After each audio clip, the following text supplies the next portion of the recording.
إن الحمد لله نحمده ونستعينه ونستغفره ونعوذ بالله من شرور أنفسنا ومن سيئات أعمالنا من يهده الله فلا مضل له ومن يضلل فلا هادي له أشهد أن لا إله إلا الله وحده لا شريك له وأشهد أن محمدا عبده ورسوله اللهم صل على محمد وعلى آله وأصحابه أجمعين قال الله تعالى في كتابه الكريم يا أيها الذين آمنوا اتقوا الله حق تقاته ولا تموتن إلا وأنتم مسلمون وقال تعالى أيضا يا أيها الناس اتقوا ربكم الذي خلقكم من نفس واحدة وخلق منها زوجها وبث منهما رجالا كثيرا ونساء واتقوا الله الذي تساءلون به والأرحام إن الله كان عليكم رقيبا وقال تعالى أيضا يا أيها الذين آمنوا اتقوا الله وقولوا قولا سديدا يصلح لكم أعمالكم ويغفر لكم ذنوبكم ومن يطع الله ورسوله فقد فاز فوزا عظيما أما بعد فإن أصدق الحديث كتاب الله تعالى وخير الهدي هدي محمد صلى الله عليه وعلى آله وسلم وشر الأمور محدثاتها فإن كل محدثة بدعة وكل بدعة ضلالة وكل ضلالة في النار أعاذني الله وإياكم من النار. معاشر المسلمين jamaah salat Jumat rahimani wa rahimakumullah. Marilah kita senantiasa bertakwa kepada Allah Subhanahu wa taala. Dengan takwa yang telah kita kenal, yaitu kita berusaha untuk selalu melaksanakan perintah-perintah Allah Subhanahu wa taala semampu kita. Demikian pula dengan kita selalu menjauhi larangan-larangan Allah Subhanahu wa taala. Maka dengan ketakwaan yang semacam inilah ma'asyiral muslimin, kita berharap mudah-mudahan kita semua termasuk orang-orang yang mendapatkan keberuntungan di dunia maupun di akhirat nanti. Sebagaimana Allah Ta'ala menegaskan dalam firman-Nya, wattaqullah la'allakum tuflihun. Dan bertakwalah kalian semuanya kepada Allah agar kalian semuanya beruntung. Ma'asyiral muslimin, jamaah salat Jumat rahimani wa rahimakumullah. Pada hari Jumat yang mulia ini, kami mengingatkan diri kami dan kepada hadirin sekalian, terutama di masjid yang mulia ini, dengan sebuah firman Allah Subhanahu wa taala yang telah kita ketahui, yaitu dalam surat Al-Jumu'ah pada ayat yang ke-9 dan juga yang ke-10. Allah Subhanahu wa taala berfirman, "Ya ayyuhalladzina amanu idza nudiya lis-salati min yaumil jumu'ati fas'au ila dzikrillah wa dzarul bai' dzalikum khairul lakum in kuntum ta'lamun." Allah Subhanahu wa taala berfirman, "Wahai orang-orang yang beriman, apabila diseru kepada kalian untuk menunaikan salat Jumat, maka bersegeralah kalian kepada mengingat Allah Subhanahu wa taala dan tinggalkanlah segala macam bentuk jual beli. Yang demikian itu lebih baik bagi kalian jika kalian mengetahuinya." Ma'asyiral muslimin, di dalam ayat yang mulia ini Allah Subhanahu wa taala memerintahkan kita untuk bersegera ke masjid, melaksanakan salat Jumat, dan melarang kita dari melakukan segala macam kesibukan apapun, termasuk kesibukan dalam jual beli misalnya, karena sungguhnya terutama ketika adzan Jumat telah dikumandangkan. Karena hal ini juga menunjukkan kepada kita ma'asyiral muslimin pentingnya perkara salat itu, khususnya salat Jumat, sehingga semua transaksi jual beli, semua aktivitas perdagangan dan sebagainya disuruh oleh Allah meninggalkan. Karena seringnya hal itu semua akan melalaikan kita dari beribadah kepada Allah Subhanahu wa taala. Kemudian di ayat berikutnya Allah juga menyatakan fa idza qudiyatis salatu fantashiru fil ard wabtaghu min fadlillah wadhkurullaha katsira la'allakum tuflihun. Allah menyatakan, dan apabila telah ditunaikan salat Jumat, maka bertebaranlah kalian di seluruh muka bumi ini dan carilah karunia Allah, serta ingatlah Allah sebanyak-banyaknya agar kalian semuanya beruntung. Ma'asyiral muslimin, makna yang disebutkan dalam ayat tadi fantashiru fil ard wabtaghu min fadlillah, maka menyebarlah kalian di seluruh penjuru bumi ini dan carilah karunia Allah. Yang dimaksud disebutkan oleh para mufassir, yakni adalah hendaknya kalian bekerja mencari nafkah, di antaranya dengan berdagang ataupun yang selainnya. Hal ini juga menunjukkan kepada kita ma'asyiral muslimin, bahwa sungguhnya Allah Subhanahu wa taala memerintahkan kita untuk bekerja, mencari penghasilan, dan tidak melupakan nafkah yang wajib yang harus kita tunaikan untuk keluarga kita, setelah sebelumnya kita diperintahkan Allah untuk menegakkan salat Jumat. Ma'asyiral muslimin, jamaah salat Jumat rahimani wa rahimakumullah. Iya, intinya dalam khutbah ini kami ingin menyampaikan perkara ini, tentang wajibnya bagi kita semua, terutama bapak-bapak, para hadirin yang hadir di masjid yang mulia ini. Semua adalah ayah bagi anak-anak kita masing-masing. Semuanya adalah suami bagi istri-istri kita. Demikian pula kepala rumah tangga di dalam keluarga kita. Karena itulah ma'asyiral muslimin, ketahuilah bahwa sungguhnya agama Islam memerintahkan kita untuk bekerja, mencari rezeki, mencari nafkah di atas muka bumi ini, sehingga dengannya kita bisa mencukupi kebutuhan diri kita, demikian pula keluarga kita, sehingga jauh dari bergantung kepada orang lain, apalagi sampai meminta-minta kepada orang lain. Ketahuilah ma'asyiral muslimin, di dalam Al-Quran Allah Subhanahu wa ta'ala telah menjelaskan kepada kita tentang hikmah dari diciptakannya siang dan malam. Di antaranya sebagaimana disebutkan Allah Ta'ala dalam surat Al-Qasas pada ayat ke-73, Allah Subhanahu wa ta'ala menyatakan, wa min rahmatihi ja'ala lakumul laila wan nahar litaskunu fihi wa litabtaghu min fadlih wa la'allakum tashkurun. Allah Subhanahu wa ta'ala berfirman, dan karena rahmatnya lah Dia menjadikan untuk kalian adanya malam dan siang, supaya kalian bisa beristirahat pada malam hari itu, dan juga supaya kalian bisa mencari sebagian dari karunia-Nya di siang harinya. Semuanya itu adalah agar kalian bersyukur kepadanya. Kemudian juga dalam ayat yang lain, di dalam surat Al-Mulk pada ayat ke-15, Allah Subhanahu wa ta'ala juga berfirman, "Walladzi ja'ala lakumul arda dhalulan famshu fi manakibiha wa kulu min rizqihi wa ilaihin nusyur." Allah menyatakan, dialah yang menjadikan bumi itu mudah bagi kalian, maka berjalanlah kalian di seluruh penjuru bumi ini, dan makanlah sebagian dari rezekinya, dan hanya kepada Allah lah kalian semuanya akan dibangkitkan. Ma'asyiral muslimin, terhadap ayat-ayat yang mulia tadi, Al-Imam Ibnu Katsir rahimahullahu ta'ala dalam tafsirnya menjelaskan bahwa ayat ini memerintahkan kepada kita untuk kita bepergian kemanapun kalian mau, atau kita semua mau, ke seluruh penjuru bumi ini, dan menelusuri semua sudut-sudut bumi ini untuk mencari segala macam keuntungan dan perdagangan. Dan ketahuilah bahwa usaha kalian semua itu tidak akan berikan manfaat kepada kalian kecuali apa yang telah Allah mudahkan bagi kalian.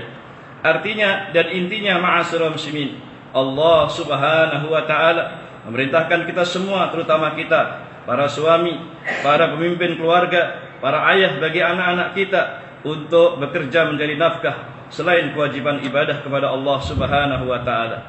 Ketahuilah pula ma'asyiral muslimin, Nabi kita Muhammad sallallahu alaihi wa ala alihi wasallam, beliau pun juga mendorong kita, memotivasi kita juga untuk bersemangat bekerja mencari nafkah, memenuhi kebutuhan diri dan keluarga kita, supaya kita tidak bergantung kepada orang lain. Di antaranya dalam sebuah hadis yang sahih Al-Imam yang disebarkan Imam Bukhari dalam sahihnya, Nabi sallallahu alaihi wa ala alihi wasallam bersabda, la ayyakhudha ahadukum hablah fayatiya bi jurmatil hatab ala dhahrihi fayabi'aha fayakuffa Allahu biha wajhahu khairul lahu min ayyas'alan nas a'tahu aw mana'uh. Kata Rasulullah sallallahu, sungguh seseorang di antara kalian membawa talinya, kemudian dia pergi ke bukit untuk mencari kayu bakar di hutan. Kemudian dia setelah mendapatkan kayu bakar diletakkan di punggungnya, kemudian ia menjualnya sehingga dengan itu dia bisa menutupi kebutuhan-kebutuhannya. Kata Rasulullah, hal itu lebih baik daripada dia meminta-minta kepada orang lain. Yang mana dengan meminta-minta itu boleh jadi mereka orang-orang yang kita mintai akan memberinya ataupun tidak memberinya. Dalam hadis yang lain, ma'asyiral muslimin, Nabi SAW juga menyatakan, ma akala ahadun ta'aman qad khairan min ayyakula min amali yadih. Kata Rasulullah SAW, tidaklah seseorang makan suatu makanan sama sekali yang lebih baik daripada apa yang ia makan dari hasil jerih payahnya sendiri, dari hasil usahanya sendiri. Wa inna Nabi Allah Dawud alaihi salatu wassalam kana ya'kulu min amali yadih. Dan dahulu Nabiullah Daud alaihi salatu wassalam, beliau makan dari hasil usaha dan jerih payahnya sendiri, itu dengan bekerja. Ma'asyiral muslimin rahimani wa rahimakumullah. Dan masih banyak dalil-dalil yang menunjukkan anjuran dan dorongan kepada kita semua ma'asyiral muslimin untuk semangat dalam bekerja, semangat dalam mencari nafkah. Hanya saja ada hal yang perlu untuk diperhatikan. Meskipun bekerja itu suatu keharusan, mencari nafkah adalah suatu keharusan, tapi ada hal yang tetap harus kita perhatikan, yaitu apa? Hendaknya ma'asyiral muslimin kita mencarinya dari usaha dan pekerjaan yang baik dan halal, sehingga harta yang kita dapat pun juga adalah benar-benar harta yang halal. Dalam salah satu doa yang pernah dipanjatkan Nabi SAW, beliau mengatakan dalam doanya, Allahumma kfini bihalalik an haramik wa aqniya bifadlika amman siwak. Kata Allah Ta'ala, kata Rasulullah SAW, ya Allah, cukupkanlah aku dengan yang halal dan jauhkanlah aku dari yang haram, dan cukupkanlah aku dengan karuniamu dan dari bergantung kepada selain. Ma'asyiral muslimin rahimani wa rahimakumullah. Hadis ini dikeluarkan Imam Ahmad, At-Tirmidzi dan yang lainnya dengan sanad-sanad yang sahih. Intinya ma'asyiral muslimin, dalam hadis ini merupakan, ya meskipun lafadznya berupa doa, namun intinya menunjukkan kepada kita kewajiban bagi kita semua untuk merasa cukup dengan rezeki yang halal yang diperoleh dari usaha dan pekerjaan yang halal, dan juga menunjukkan larangan bagi kita dari memakan rezeki yang haram yang diperoleh dari usaha ataupun pekerjaan yang haram. Hal ini perlu diingatkan ma'asyiral muslimin, karena sungguhnya Nabi SAW pernah menyebutkan dalam hadis yang lain bahwa di akhir zaman nanti itu banyak orang yang tidak peduli lagi, ya, tentang dari mana sumber rezeki yang ia dapatkan, apakah dari usaha yang haram ataupun yang halal. Saya sebutkan dalam hadis yang sahih, Nabi SAW menyatakan, sebagaimana dikeluarkan Imam Bukhari dalam sahihnya, la ya'tiyanna 'alan nasi zamanun la yubalil mar'u bima akhadal mal amin halalin amin haramin. Kata Nabi SAW, sungguh akan datang kepada umat manusia itu suatu zaman yang mana pada zaman itu mereka tidak lagi peduli dengan cara apa dia mendapatkan hartanya. Amin halalin amin haramin. Apakah harta itu dicari dengan cara yang halal ataukah dengan cara yang haram? Ma'asyiral muslimin, ini yang terjadi di akhir-akhir zaman seperti sekarang ini. Bahkan sampai banyak di antara manusia berprinsip mencari yang haram saja susah, apalagi yang halal, sehingga mereka pun rela melakukan pekerjaan apa saja yang penting mendapatkannya meskipun dengan cara yang haram sekalipun. Naudzubillah. Karena itu ma'asyiral muslimin, perlu diketahui, apabila kita memakan makanan atau meminum minuman yang kita peroleh dari pekerjaan ataupun usaha yang haram, maka berarti daging yang tumbuh dalam tubuh kita ma'asyiral muslimin adalah dari sesuatu yang haram. Ketahuilah, ini semua akan menjadi sebab bencana yang sangat besar bagi kita. Demikian pula menjadi penyebab terhalangnya kita dari masuk surga, dan menjadi penyebab badan kita akan mudah dibakar dalam neraka jahanam. Nabi SAW pernah bersabda, innahu la yadkhulul jannah lahmun nabata min suhtin an-naru awla bih. Kata Nabi SAW, sesungguhnya tidak akan masuk surga daging yang tumbuh dari harta yang haram, dan api neraka itu adalah lebih pantas untuknya. Hadis ini sahih, dikeluarkan Imam Ahmad dan yang lainnya dengan sanad-sanad yang sahih. Ma'asyiral muslimin, perhatikan ini, sehingga setiap makanan dan minuman yang masuk dalam tubuh kita dari usaha yang haram, dari makan dan minuman yang haram, maka hati-hati, Ini akan menjadikan neraka akan lebih cepat untuk membakar tubuh kita dikarenakan makan dan minum dari hal yang haram. Karena itu ma'asyiral muslimin, ketahuilah pada hari kiamat nanti kita semua akan dikumpulkan di padang mahsyar, dan di saat itu kita akan ditanya tentang 4 perkara sebelum kita berpindah ke tempat yang lain ketika kita berdiri di padang mahsyar. Disebutkan dalam hadis yang sahih dari Abu Barzah Al-Aslami radhiyallahu taala anhu yang dikeluarkan Imam Tirmidzi dan yang lainnya dengan sanad yang sahih. Rasulullah sallallahu alaihi wasallam juga pernah bersabda, "La tazulu qadama 'abdin yaumal qiyamah hatta yus'ala an arba." Tidak akan bergeser telapak kaki seorang hamba pada hari kiamat ketika ia berdiri di padang mahsyar tersebut, ya, sampai ditanya kepadanya 4 perkara.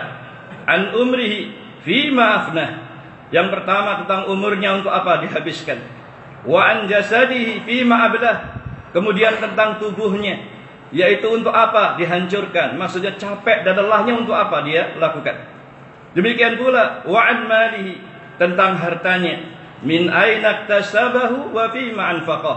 Dalam riwayat yang lain wa fima wada'ah. Kemudian tentang hartanya ditanya 2 perkara oleh Allah Ta'ala. Pertama ditanya tentang dari mana kalian dapatkan harta itu. Kemudian digunakan untuk apa, dibelanjakan untuk apa, dan dihabiskan untuk apa harta itu. Kemudian wa an ilmihi mada amila fih. Kemudian tentang ilmunya, untuk apa ia amalkan. Ma'asyiral muslimin, jamaah Jumat rahimani wa rahimakumullah. Intinya sekali lagi, dalam masalah usaha mencari rezeki, maka kita harus benar-benar memperhatikan tentang kehalalan ataupun keharamannya. Jangan sampai apa yang kita makan, apa yang masuk dalam tubuh kita, tubuh istri kita, anak-anak kita, ya, dan seluruh anggota keluarga kita ternyata dari sumber-sumber yang haram ataupun yang syubhat. Karena itulah dalam sebuah hadis yang sahih Nabi SAW mengingatkan kita, fajamilu fit talab ahdil halal wa tarkil haram. Rasulullah menyatakan, carilah rezeki yang baik-baik, yaitu dengan mengambil yang halal-halal saja dan meninggalkan perkara-perkara yang haram. Ma'asyiral muslimin, maka berusahalah dan bekerjalah apa saja yang penting baik, juga halal serta barokah. Dan jangan malu dengan pekerjaan apapun yang kita lakukan, apapun profesi kita, selagi itu halal dan berkah, maka sungguh selama tidak menyelisih syariat, selama hasilnya baik dan halal, hal itu lebih baik dan lebih mulia atau terhormat. Biarpun misalnya ma'asyiral muslimin, kita menjadi sekedar seorang tukang cleaning service misalnya, atau menjadi office boy, atau menjadi satpam saja, atau menjadi tukang sapu di jalan, atau menjadi tukang parkir, atau menjadi pemulung, atau menjadi kuli bangunan, atau menjadi tukang tambal ban, ataupun menjadi marbot masjid misalnya, atau menjadi apa saja yang mungkin sebagian orang menganggapnya rendah dan remeh, ya, biarpun hasilnya mungkin sedikit, namun yang penting halal dan barokah. Iya, karena sungguhnya ma'asyiral muslimin, harta yang kita cari selain yang halal lebih baik, jangan lupa yang barokah, ya, karena dengan harta yang berkah ma'asyiral muslimin, hidup kita insyaallah akan menjadi mudah dan dimudahkan dalam menghadapi setiap persoalan dan ujian dalam kehidupan ini. Lalu bagaimana caranya agar kita mendapatkan harta yang barokah itu ma'asyiral muslimin? Insyaallah akan disebutkan pada khutbah yang kedua. Wallahu a'lam bishawab.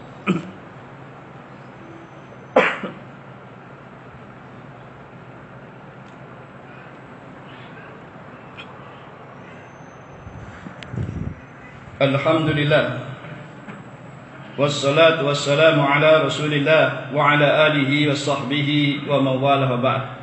Ma'asyiral muslimin rahimani wa rahimakumullah.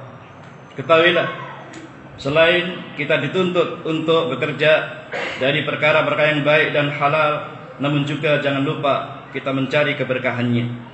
Lalu bagaimana cara kita agar kita bisa mendapatkan keberkahan itu ma'asyiral muslimin, terutama dari hasil usaha yang kita dapatkan?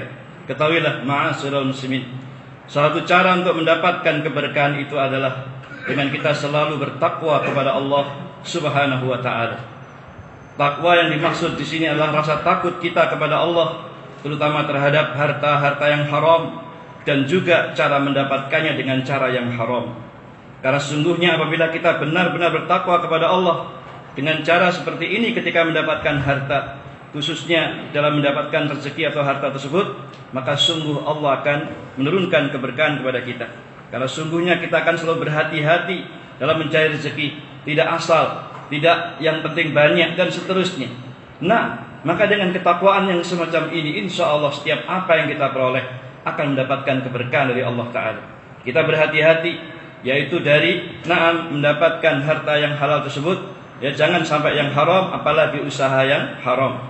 Allah Subhanahu wa Ta'ala berfirman dalam surat Al-A'raf pada ayat ke-96, walau anna ahlal qura amanu wattaqau lafatahna alaihim barakatim minas sama'i wal ard walakin kadzabu fa akhadnahum bima kanu yaksibun. Allah Ta'ala menyatakan seandainya penduduk negeri-negeri itu beriman dan bertakwa, pastilah kami akan menurunkan kepada mereka keberkahan dari langit maupun dari bumi. Tetapi mereka mendustakan ayat-ayat kami, maka kami azab mereka disebabkan perbuatan mereka tersebut.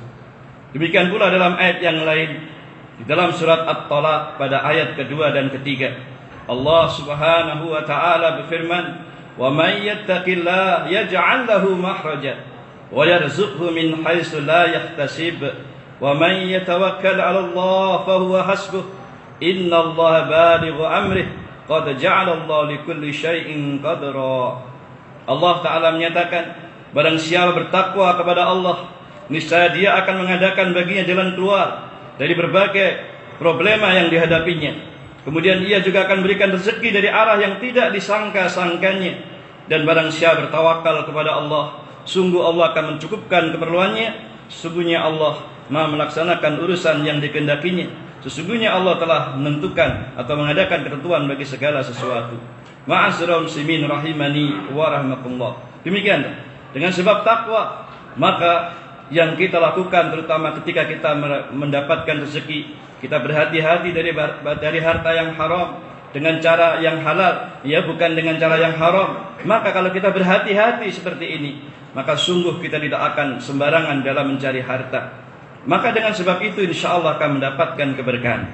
Dan dengan sebab keberkahan itu, sebagaimana dijelaskan para ulama, di antaranya Syekhul Islam Ibnu Taimiyah rahimahullah, beliau pernah mengatakan, wal qalilu minal halal yubarik fih wal haramul katsir yadhhabu wa yamhaqullahu ta'ala.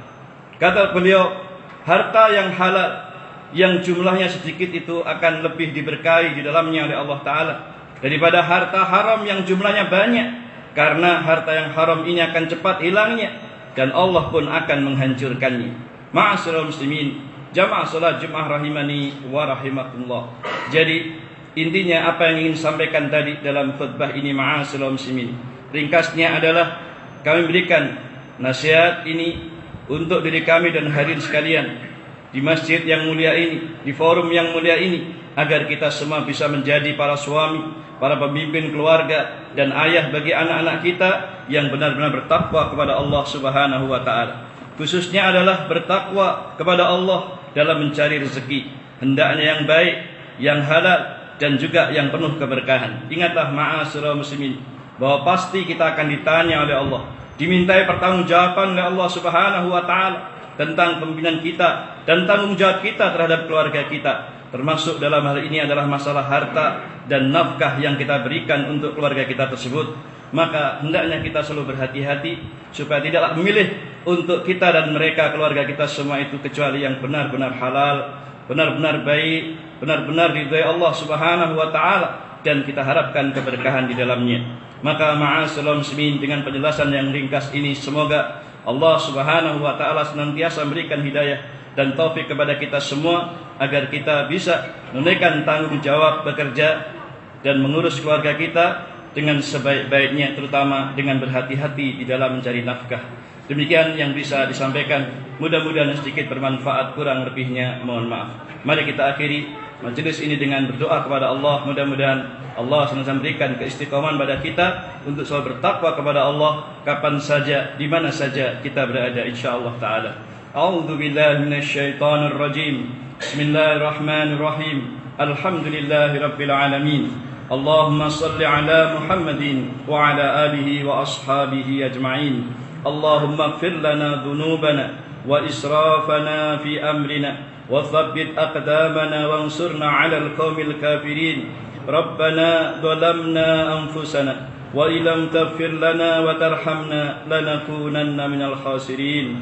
Rabbana atina min ladunka rahmah وهيئ لنا من أمرنا رشدا اللهم إنا نسألك الهدى والتقى والعفاف والغنى اللهم إنا نسألك علما نافعا ورزقا طيبا وعملا متقبلا اللهم إنا نسألك سلامة في الدين وعافية في الجسد وزيادة في العلم وبركة في الرزق وتوبة قبل الموت ورحمة عند الموت ومغفرة بعد الموت اللهم إنا نسألك الهدى والسداد اللهم إنا نسألك الهدى والاستقامة ربنا لا تزغ قلوبنا بعد إذ هديتنا وهب لنا من لدنك رحمة إنك أنت الوهاب ربنا هب لنا من أزواجنا وذرياتنا قرة أعين واجعلنا للمتقين إماما ربنا آتنا من لدنك رحمة وهيئ لنا من أمرنا رشدا ربنا آتنا في الدنيا حسنة وفي الآخرة حسنة وقنا عذاب النار وقنا عذاب النار وقنا عذاب النار وصلى الله على نبينا محمد وعلى آله وسلم والحمد لله رب العالمين هدانا الله وإياكم أجمعين سبحانك وبحمدك أشهد أن لا إله إلا أنت أستغفرك وأتوب إليك والحمد لله أقم الصلاة